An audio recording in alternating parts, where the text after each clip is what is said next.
열왕기상 22장 41절입니다. 이제 드디어 열왕기상의 마지막 단원에 우리가 도착을 했습니다. 어제 말씀을 보면 34절에 한 사람이 무심코 활을 당겨 갑옷 솔기를 마쳤다라고 그렇게 이야기를 해요. 이스라엘 왕 아합이 자기가 왕인 것을 숨기고 여호사밧을 이스라엘 왕인 것처럼 복장을 그렇게 입게 하고 그리고 자기는 일반 군병처럼. 여호사밧이 왜 이걸 허락했을까? 아마 이스라엘 왕 아합이 나는 앞에 나가서 전쟁터에서 직접 싸울 테니까 당신은 후방에서 지휘를 해라, 뭐 이렇게 좋은 말로 그렇게 꼬였겠죠. 그렇게 했는데 죽어야 할 여호사밧은 안 죽고 아합이 죽게 돼요. 근데 그 죽게 되는 내용이 무심코 쏜 화살이 갑옷 솔기를 뚫고 들어갔다. 갑옷 솔기라는 것이 이제 갑옷이라는 것이 화살 같은 걸 막는 옷이잖아요. 철판 같은 걸로 이렇게 돼 있거나 뭐 그러는데 그거 화살을 맞아도 뚫을 수가 없겠죠. 근데 그 솔기는 이음새예요. 무심코 쏘았는데 그런데 그게 하필이면 이음새를 뚫고 들어가서 화살이 박힌 거예요. 근데 그것을 뭐라고 하느냐면 38절은 여호와께서 하신 말씀과 같이 되었다. 그러니까 무심코 우연히 쏜 화살이 말씀처럼 이루어졌다. 무심코 이루어진 하나님의 말씀. 그러니까 인생에는 우연들이 일어나는데 그 우연이 하나님 입장에서는 우연이 아닌 거죠. 사람들은 이제 안 믿는 사람들은 우연이다, 재수다, 뭐 운이다 그러는데 예수 믿는 사람은 운이라는 말 쓰면 안 되거든요. 운이라는 말을 쓰는 것은 불신과 비슷해요. 불신앙과. 모든 인생의 모든 사건과 모든 것은 내가 다 이해를 못해서 그렇지 거기에는 하나님의 섭리와 뜻이 작동하고, 무심코 쏜 화살에 실려 날아간 뭐예요? 화살이 아니라 말씀인 거죠. 이게 그게 어제 말씀이에요. 그래서 하나님이 말씀하신 것처럼 되었다 하고 이제 아합이 죽으니까 그 아들이 아하시아가 왕이 되고 그 아하시아와 여호사밧 사이의 일을 지금 오늘 본문이 말을 하는 겁니다. 여호사밧의 남은 행적은 아합이나 아합의 아들 아하시아하고 비교가 되죠. 이 여호사밧은 아합 왕 4년에 유다의 왕이 됐어요. 그러니까 아합하고 여호사밧은 좀 나이 차이가 있는 거죠. 그리고 25년 동안 다스렸다 하니까 60살에 죽었으니까 오늘날로 생각을 하면 상당히 짧게 산 거죠. 그런데 그 여호사밧을 43절에 이렇게 평가를 해요. 아버지 아사의 모든 길로 행하며. 이 아버지 여호사밧의 아버지는 그 전때 왕보다 선한 왕이었어요. 믿음이 엄청 좋거나 막 이런 왕은 아니었지만 선한 왕이었는데 여호사밧도 그 아버지의 길로 해서 이 여호와 앞에 정직히 행했다. 이 신앙의 사람이라는 거죠. 정직히 행했다라는 것은 그러나 산당은 패하지 못했다라고 그렇게 평가를 합니다. 하나님께서 인생을 평가할 때는 그 기준이 그 사람이 이룬 업적이 아닙니다. 그러니까 이 열왕기 상하를 보면 왕들을 평가할 때 그가 무슨 업적을 세웠느냐, 뭐 예를 들면 어떤 성을 쌓았느냐, 어디를 정복해서 우리나라를 확장했느냐, 뭐 이런 걸로 평가하잖아요. 그 사람이 통치를 할 때 이 나라의 경제가 얼마나 성장했느냐, 이거는 평가의 대상이 아닙니다. 그 이스라엘 북왕국 이스라엘의 역사를 보면 두 번의 경제적으로 부흥을 하고 정치 군사적으로 나라가 부강했던 적이 있어요. 그게 언제냐면 오므리 왕조, 그리고 이제 나중에 아직은 나오지 않았으면 나중에 등장하는 여로보암 2세 때 이 두 번 그러거든요. 여로보암은 나라를 창건한 사람이잖아요. 여로보암 2세 때가 있어요. 그때 이 국가가 엄청 경제적으로 성장을 하고 군사적으로도 강력했어요. 근데 오므리 왕조가 어디냐면 바로 아합의 아버지가 오므리예요. 이 오므리 왕조를 세상적인 역사 관점으로 보면 북왕국 이스라엘을 부흥시킨 왕조예요. 근데 영적으로 보면은 엄청나게 타락시킨 왕조죠. 하나님은 경제적으로 부흥했느냐, 군사적으로 강했느냐 이거 보지 않아요.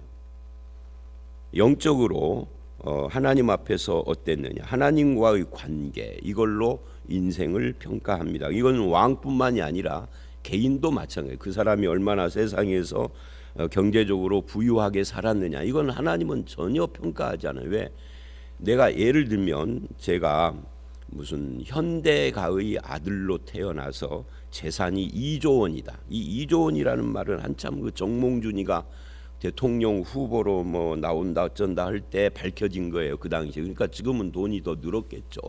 지금 5조가 됐을지 10조가 됐을지 알 수가 없는데 2조 원이라고 그러더라고. 2조 원. 우리는 뭐 상상이 안 돼요. 우리 입장에서는 뭐 한 200만 원이라 하면 몰라도 2조 원은 상상이 안 되는 돈인데, 그런데 그런 2조 원의 재산을 가지고 살다가 죽었다. 하나님이 보시기에는 그건 개미굴로 먹이 운반하는 것 정도로 보일 거예요. 왜? 우주를 창조하신 분은 2조 원이 개미 먹이 정도 보인다. 개미 먹이보다도 더 적게 보일 거래요. 그러니까 그건 평가의 대상이 아니에요. 내가 대한민국이 대통령이 됐다가 아니라 대한민국의 몇십 배 되는 나라의 대통령이 됐다 해도 하나님 보시기에는 지구 자체가 점 하나처럼 보이는데 아무것도 아닌 거죠. 그거 가지고 하나님은 와, 너 대단한 삶을 살았구나, 절대 그렇게 하지 않아요. 그럼 하나님을 믿는 우리도 그래야죠. 누군가를 나를 볼 때는 물론이지만 뭐 자기를 볼 때야 뭐 여러분이 스스로 알아서 하시고, 내가 크리스찬인 내가 남을 볼 때 그 사람이 대통령이야, 대통령 후보야, 뭐 윤석열이 이재명이, 여러분 이재명이가 여기 오면은 벌떡 일어날 거면 저는 안 일어날 거예요. 하나님 앞에서는 한 개인에 불과해. 그죠? 뭐 같은 이시인데 이재용이가 오면은 여러분 벌떡 일어날 거예요. 하나님 보시기에는 개미 먹이 나르는 정도밖에 안 된다니까 그 재산이. 아무리 이렇게 말을 해도 벌떡 일어날 거예요. 믿는 사람답지가 않죠 우리가. 자, 아합과 여호사밧은 그렇게 해서 친구를 맺었어요. 근데 평가는 완전히 달라요. 한 놈은 악한 놈이라고, 한 분은 하나님 앞에 정직한 사람이라고. 전혀 다릅니다. 하나님은 그 삶을 보시고 중심을 보세요. 그가 가진 것을 보지 않습니다. 다만 43절 끝에 여호사밧의 부족함도 있었다. 산당을 패하지 못한다. 아무리 한 나라의 왕이라 해도 민간에 깊이 뿌리를 내린 이 미신이나 이런 걸 폐지하기가 어려운 거죠. 한 사람이 100% 완전할 수도 없고요. 그리고 44절 이 여호사밧의 또 한 가지 인생 평가는 이스라엘 왕 즉 아합과 화평하니라 그래요. 화평이라는 표현은 굉장히 좋은 표현이지만 열왕기 상에서는 이 표현이 좋은 표현이 아니에요. 화평함으로 그래서 여호사밧의 집안이 그 다음 때 여호사밧의 손자 때 완전히 망하잖아요. 까딱했으면 다윗에 대한 하나님의 언약이 무산될 뻔했죠. 왜? 이게 지금 다윗 가문이잖아요. 그래서 다윗 가문에서 쭉 이어져서 예수 그리스도가 와야 하는 것이 하나님의 뜻이고 계획인데, 이 여호사밧의 며느리로 받아들인 이세벨의 딸 아달랴가 이 여호사밧이 죽은 뒤니까 여호사밧은 알지도 못하지만 손자들과 이 손자, 아마 여호사밧의 증손자겠죠. 손자들과 증손자를 싹 죽여요. 아주 사악한 여자죠. 왜? 아버지와 그 어머니가 사악했기 때문에 딸도 사악한 거예요. 근데 그걸 며느리로 받은 거예요. 여호사밧이 이건 잘못한 거예요. 그래서 싹 죽어서 하나님의 언약이 중단될 뻔했는데, 인류 구원의 언약, 저와 여러분이 구원 못 받을 뻔했어요 이때. 그런데 한 사람이 살죠, 요아스. 그래서 이게 이어져서 오늘 우리까지 온 거예요. 그래서 이런 걸 보면은 교제, 누구와 더불어 화평할 것이냐. 화평 아무하거나 하면 안 되는 거예요. 화평이 무조건 좋은 건 아니에요. 예수님은 내가 화평을 위해서 온 게 아니라 불을 던지러 왔다 그러세요. 그래서 화평은 할 만한 사람하고 하는 거지, 그죠? 악한 자하고 화평하는 것이 꼭 좋은 건 아니에요. 그래서 이 여호사밧의 인생에 대해서 두 가지를 이야기를 합니다. 하나님 앞에서 정직했다, 아합하고 화평했다. 이것에 대해서는 평가 없이 그냥 화평했다. 근데 역사가 보여주는 거죠, 성경 역사가.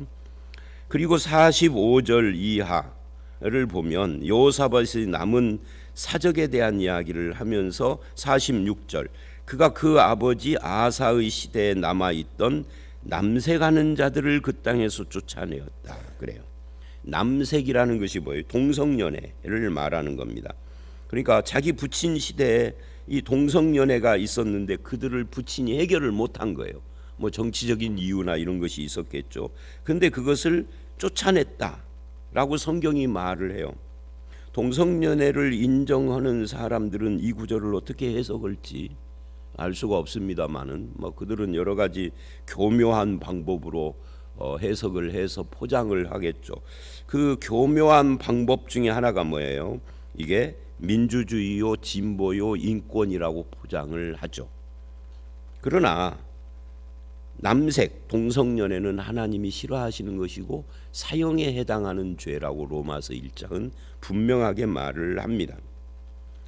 그 옛날에 2010년, 지금부터 13년 전에 SBS 드라마 중에 김수현이라고 하는, 이 사람은 그 드라마를 썼다 하면은 그냥 히트를 치는 작가가 있어요. 여러분도 아마 아실 거예요. 이 사람이 어떤 드라마를 만들었느냐면 인생은 아름다워라고 하는 드라마를 만들었어요. PD에게 주문을 하기를 최대한 잘생기고 깨끗한 이미지의 배우들을 캐스팅을 해라. 그래서 아름답게 촬영을 해라. 근데 내용은 뭐예요? 동성연애. 그러니까 멍청한 우리들은 TV 드라마를 보면서 그게 동성연애인 줄도 모르고 잘생기고 깨끗해 보이는 남자 둘이 연애를 하니까 폭 빠진 거예요. 이게 문화의 악한 힘이죠. 그러나 이 동성연애는 진보가 아닙니다.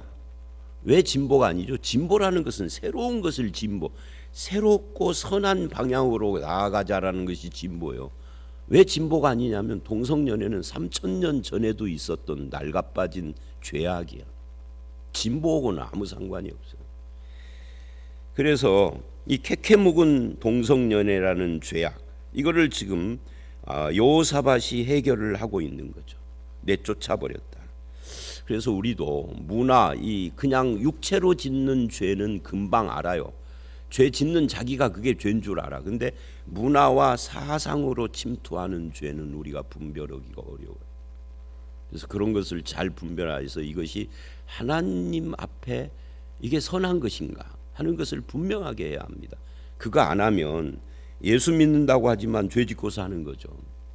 자, 그렇게 하고 이제 47절서부터 49절까지 여호사밧과 아하시야, 아합의 아들이죠. 그러니까 이제 상업적인 동맹 관계를 맺은 사건에 대한 이야기를 하는데 그것이 하나님의 섭리로 깨진다 하는 것을 보여주는 내용이에요. 거기 보면 에돔 이야기가 나오고요. 여호사밧이 다시스의 선박을 제조하고, 다시스의 선박, 이거는 이제 지중해 쪽으로 가는 배를 말하는 거예요. 우리로 말하면 뭐 군산항에다가 배를 만들어서 띄웠다 그런 이야기고요. 중국과 무역을 하려고. 그 다음에 오빌로 금을 구하러 보내었더니 할 때 이 오빌이라는 것은 저 홍해 쪽으로 해서 인도양으로 나아가는 저 끄트머리에 있는 금을 구하러. 그러니까 여기는 홍해 바다예요. 지중해하고 반대쪽. 이집트 시나이 반도, 그러니까 시내 반도하고 사우디아라비아 사이에 있는 그 뾰족하게 송곳처럼 올라온 그 바다가 있어요. 홍해에서 연결된.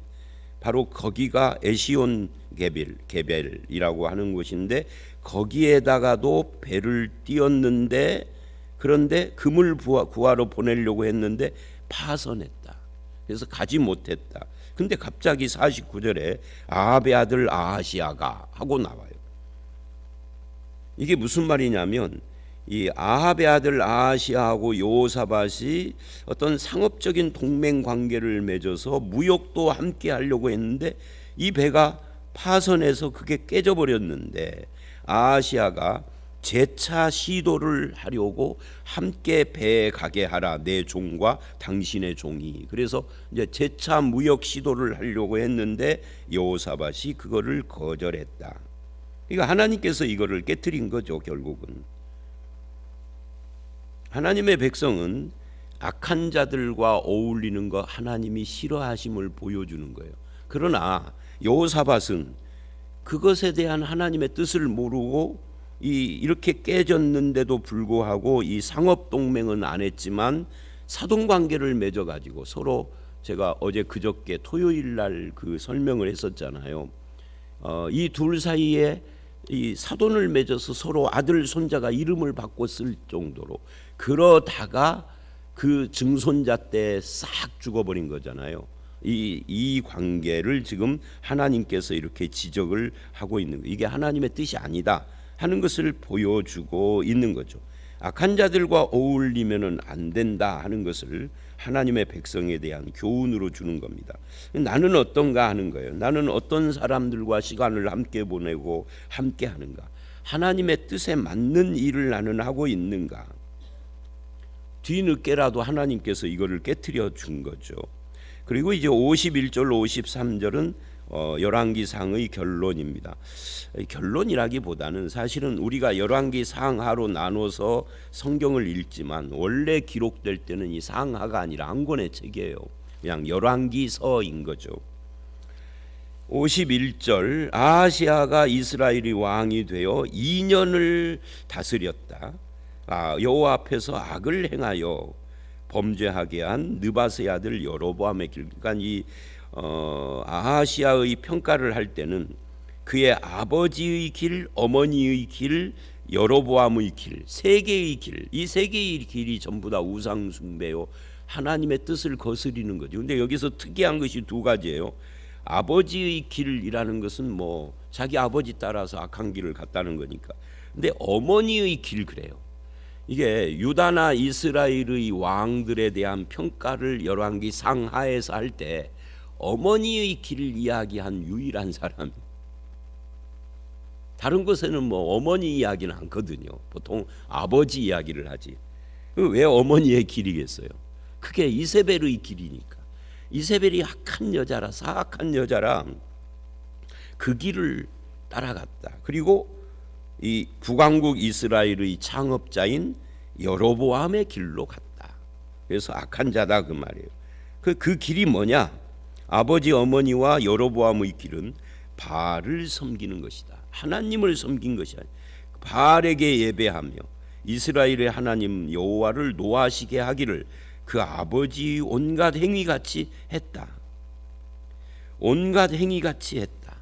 그러니까 한두 건을 그렇게 한 것이 아니라 그의 전 삶이 다 그러는 거죠. 그 핵심은 뭐겠어요? 하나님을 마음에 두기 싫어함이죠. 핵심은 이 죄악의 핵심이 그거예요. 하나님을 마음에 두기 싫어하는데 종교는 있어야 되겠고 마음이 허전하니까, 그러니까 하나님 아닌 것을 택하여 그 길로 가는 거죠.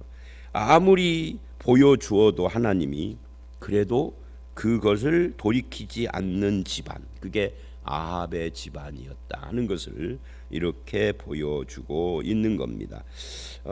그래서 이제 이렇게 열왕기 상을 마무리를 하는데, 오늘 본문은 결국은 이 하나님의 뜻 앞에서 인생을 평가하는 기준은 업적이 아니라 하나님과의 관계다 하는 것이 전체의 흐름이고, 아무리 신앙이 좋은 사람도 부족한 부분은 있더라. 여호사밧처럼 교제를 잘못하고 그 다음에 산당을 폐하지 못하는 부분, 아합 집과의 화평과 산당 폐하지 못한 이것이 결정적인 흠이었다 하는 이야기. 그러나 남색 동성연애하는 자들은 쫓아냈다 하는 것을 추가로 이야기를 했던 것을 봅니다. 저와 여러분의 삶이 언젠가는 하나님 앞에 갈 때 사람들의 평가 말고 하나님이 우리를 뭐라고 평가를 하실까, 이것을 염두에 두고 사는 사람을 구약 성경은 뭐라고 부르죠? 지혜로운 자라 그럽니다. 그것을 이야기하는 책이 전도서고, 그죠? 전도서, 잠언 이런 게 결국은 하나님의 존재를 기억하고 사는 걸 말하는 거잖아요. 지혜가 뭐냐? 여호와를 경외하는 거다. 여호와를 경외하는 게 뭐냐? 뭐 신학적으로 언어학적으로 분석하고 그 해봐, 결론은 그거예요. 하나님 앞에 사는 걸 말하는 거예요. 하나님이 계시다는 것을 믿고 잊지 않고 사는 거죠. 그 말씀을 따라 여러분과 저의 삶이 그렇게 여호와를 경외하는 참된 지혜로운 삶으로 하나님께서 우리를 평가하실 때 잘했다라고 평가하시는 그런 성도들이 다 되시기를 주의 이름으로 축원합니다. 함께 기도하겠습니다.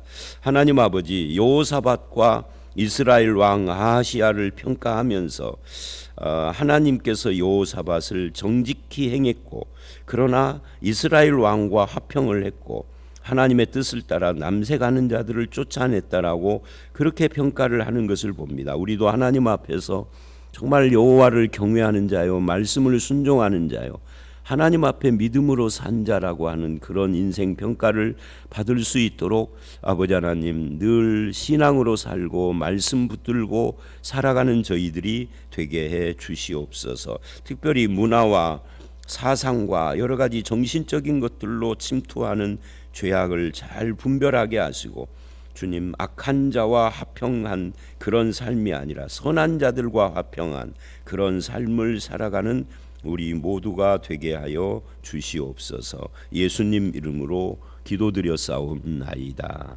아멘.